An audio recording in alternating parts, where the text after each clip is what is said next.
نہیں آج تو جو مزمل بھائی آپ کا تجزیہ ہے نا وہ بالکل اس میں وہ بڑا تیزابی قسم کا تجزیہ ہے آپ کا. آج میں نے آپ سے سوال کچھ پوچھا تھا, آپ تو کافی لمبا جواب آپ نے دے دیا. اب میں اس کی تاب نہیں لا سک رہا, مجھے جانے دیں, کیونکہ آپ کا قانونی اور حسن ایوب صاحب کا آئینی تجزیہ سننے کے بعد واقعی بدعزمی سی ہو رہی ہے. لیکن میں چاہوں گا میں اطہر بھائی کے پاس جاؤں ریفیوج لینے کے لیے. اطہر بھائی, اس قدر جو جارحانہ تجزیہ ہے اور جو بوچھاڑ ہے مزمل بھائی کی, اس کا کیا جواب دیا جائے؟ دیکھیں, ایک تو آئینی اور قانونی تو یہاں پہ کلیئر ہو گیا کہ آئین کون ہے اور قانون کون ہے. اپنے نام کے نیچے منیب صاحب آپ ڈیو پروسیس لکھوا دیں, ٹھیک ہے. جس ڈیو پروسیس کا ذکر میرے بھائی حسن ایوب نے کیا کہ ڈیو پروسیس کے تحت جو ہے علیمہ خان کے خلاف مقدمہ چل رہا ہے, اور آپ کو پتا ہے کہ جب ڈیو پروسیس ہو رہا تھا عدالت میں بتایا گیا تھا کہ علیمہ خان نے بارودی مواد کسی کو دیا جس سے خدا نہ خواستہ پارلیمنٹ کو اڑانا تھا. تو یہ سارا ڈیو پروسیس ہے. جہاں تک مزمل صاحب نے مجھے کہا کہ ان کے ڈیئر لیڈر اور ان کے محبوب لیڈر, تو مزمل صاحب کی باتوں سے لگا کہ ان کے وہ جو ریئل ڈیئر لیڈر ہے نا کم جونگ ان, لگا ایسے کہ یہ نارتھ کوریا کا کوئی تجزیہ کار ہے کہ جو برداشت ہی نہیں کر سکتا کہ بھائی کوئی کہیں پہ آپ سے مخالفت بھی ہو سکتی ہے. دیکھیں جو کچھ اس دور میں ہو رہا ہے کیا وہ ماضی میں کبھی ہوا؟ مزمل صاحب نے مثالیں تو دے دی. میاں صاحب کو عدالتوں میں پیش کیا جاتا تھا, عدالتوں کے باہر کھڑے ہو کے وہ گھنٹہ میڈیا سے بات کرتے تھے. مریم بی بی بات کرتی تھی, مزمل صاحب ٹی وی پروگراموں میں بیٹھ کے کرتے تھے بات, ان کی تصویر بھی نظر آتی تھی. اگر پیکا کوئی آیا تھا تو اطہر من اللہ صاحب نے اس کو 2 منٹ میں اڑا کے رکھ دیا تھا. کیا اب وہ سچویشن ہے اس وقت؟ تو دیکھیں نا, واقعی اتنا بوجھ ہے کہ کوئی کسی کا بوجھ نہیں اٹھا سکتا. ہاں, اگر میرے خیال میں کسی کو کسی بوجھ کا بھار نہیں ہے تو وہ ایک چیز کلیئر ہے کہ مزمل صاحب کو اپنے ضمیر کا کوئی بوجھ نہیں ہے, نہ وہ اس کو اٹھانے کے لیے تیار ہے. تو فیصلہ ہم نے یہ کرنا ہے کہ وہ اس میں یہ 3 کردار بڑے امپورٹنٹ ہیں, ایک آئین, ایک قانون اور ایک آپ ڈیو پروسیس.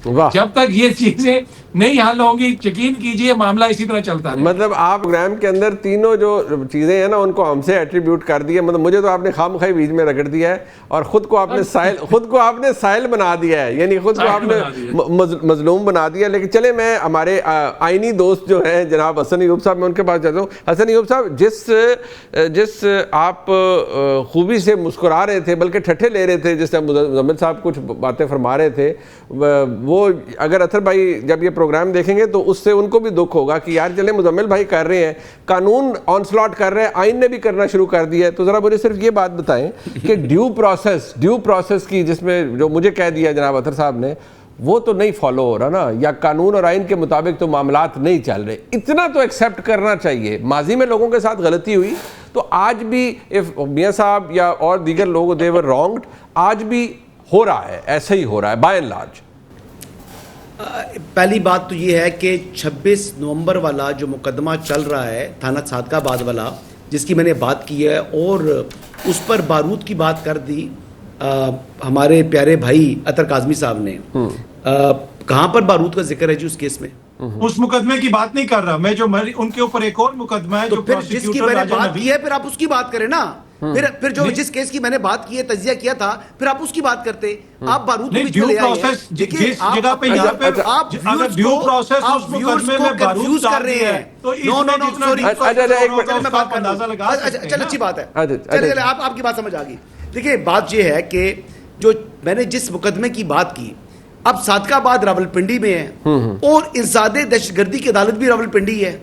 اب انسداد دہشت گردی کی عدالت پر علیمہ خانم کہتی ہیں کہ جناب اس عدالت کی جورسڈکشن نہیں بنتی, یہ کوئی اور جو ہے انسداد دہشت گردی کی عدالت بنے گی. بھائی خدا کا خوف کرو, اب راولپنڈی کا مقدمہ پنڈی کی عدالت سنے گی نا, لیکن 13 مرتبہ اس میں بیلیبل اریسٹ وارنٹس جو اریسٹ جاری ہوئے علیمہ خانم کے, وہ اڈیالہ جیل بیٹھی نہیں ہیں, لیکن وہاں سے یعنی 3 کلومیٹر کے فاصلے. حسن بھائی آپ سمجھتے ہیں کہ علیمہ خان دہشت گرد ہے؟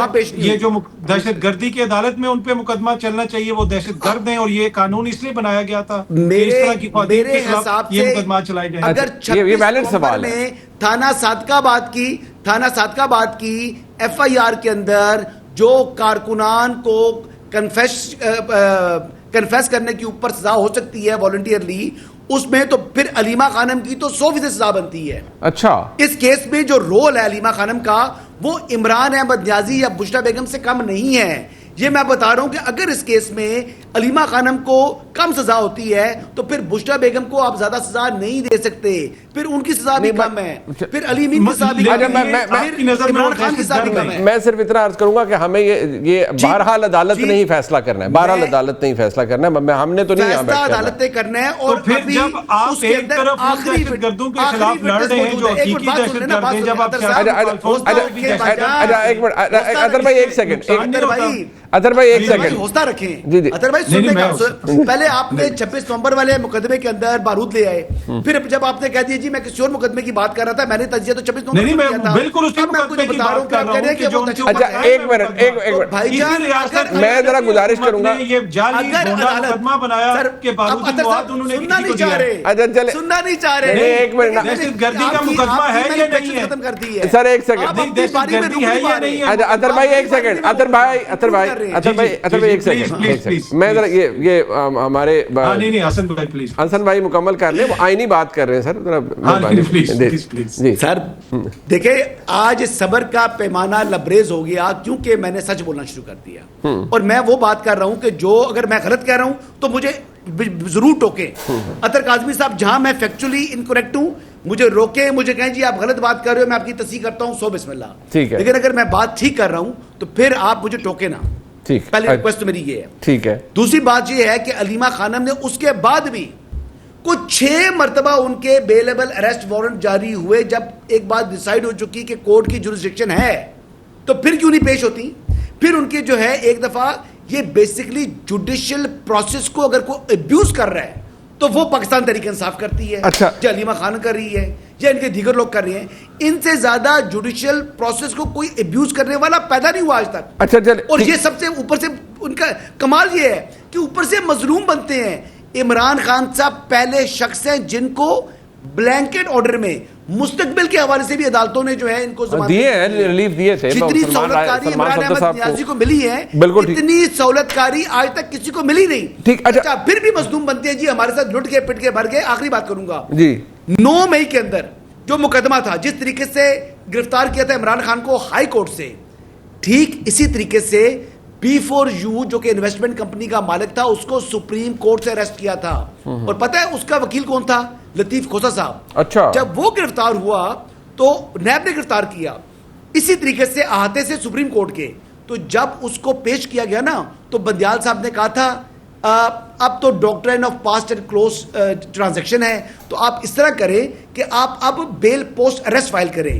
اور عمران خان کے بارے میں کیا کہا کہ تصور کیا جائے کہ وہ گرفتار ہوئے ہی نہیں. ٹھیک ہے, گڈ ٹو سی یو. اچھا چلے تو یہ عدالتی سسٹم بندوبست کر لیا نا, good to see you the sir.